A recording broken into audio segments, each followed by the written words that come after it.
something we haven't talked about at all is cancer in the environment. Yes, and I think it's important to discuss that because cancer is on the increase. In 1988, statistics were that there would be 1 million cancer cases diagnosed, and this is a rise taking place at all times, and we feel it can be attributed to the environment. The pollution in the air, the pollution in the food supply, many chemicals are added to food in order to preserve them, and coloring, of course. These things can be cumulative and cause difficulty. Another area, of course, is the water supply, to which fluorides are added. Now, although fluoride might be beneficial for teeth, it may be harmful to the physiology of the individual, so that it will affect the incidence of cancer. Now, some research has been done by a Dr. John Yamayanis in which he has pointed out that in fluoridated communities as compared to unfluoridated communities of similar size and makeup, that the incidence of cancer rose in those communities. But what can the individual, the resident, the consumer, the single person do about this? To protect himself? Yes. Well, he can certainly try to see to it that he's eating the most unpolluted food that he can get. We're battling the situation at all times. There's a move on now to irradiate food, and it has been determined that it changes the molecular structure of the food. It also produces something which is called aflatoxin, and aflatoxin is a known carcinogen, so that what we have to do is, if we can't get support from our government to protect us in these areas, then it's important for the individual to do what he can.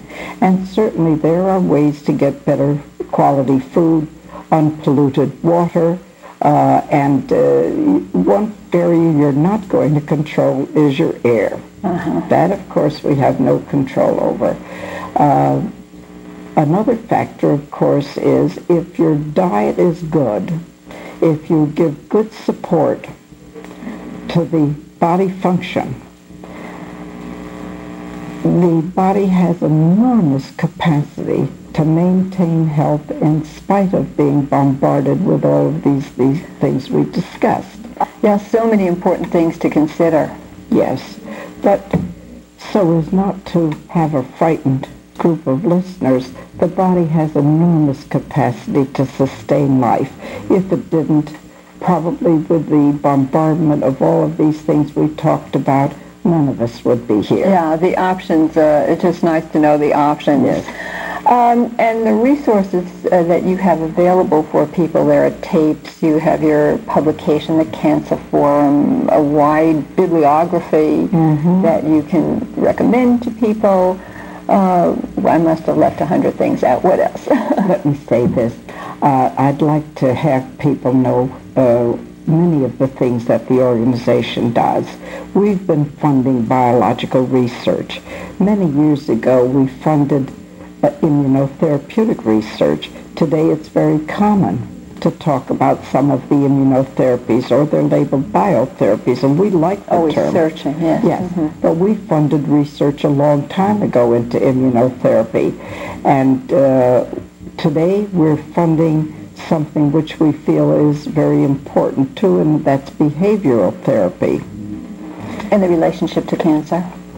Well, if you're dealing with the total body concept, you've got to take into account all of the essentials, including the fact that the body has to be free of stress factors.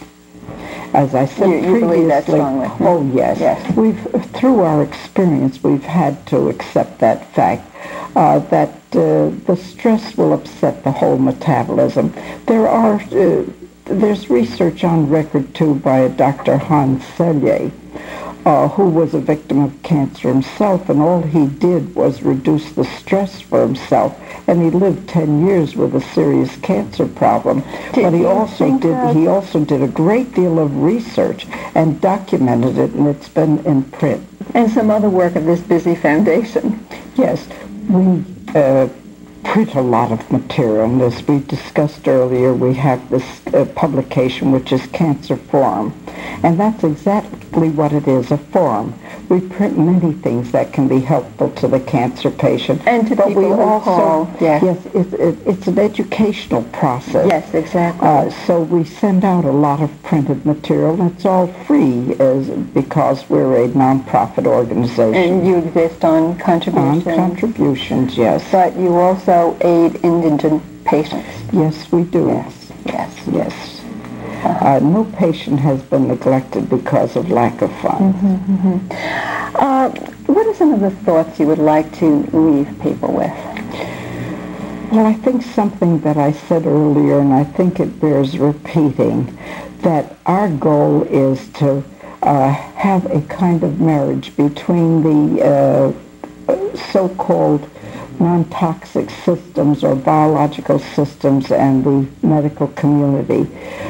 There's no patient who is going to be comfortable without having that professional guidance.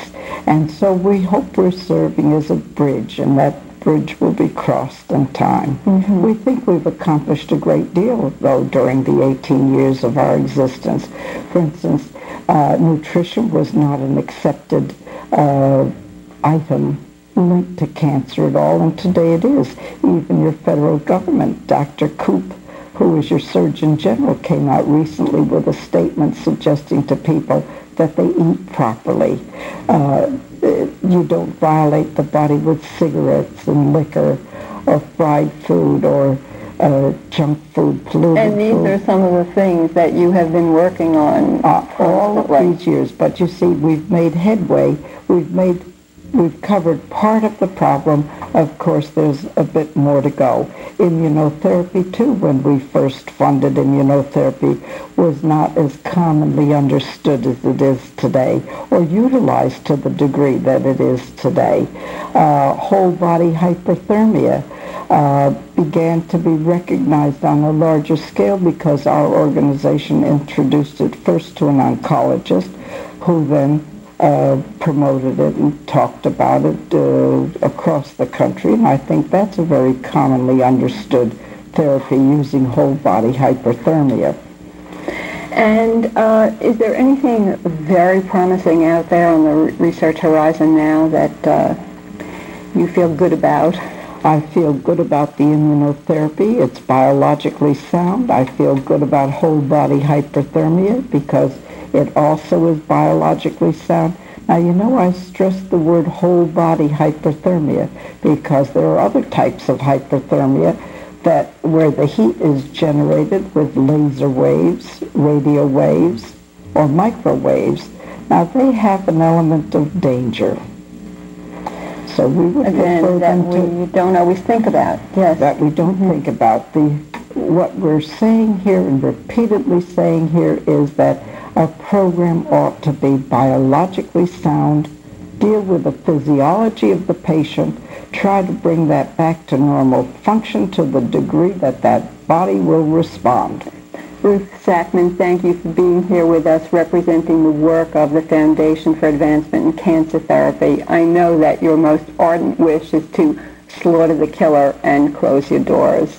The cure is elusive, the battle fierce. Know your options. Thank you for watching. This is Marcia Steiner for Doctors on the Line.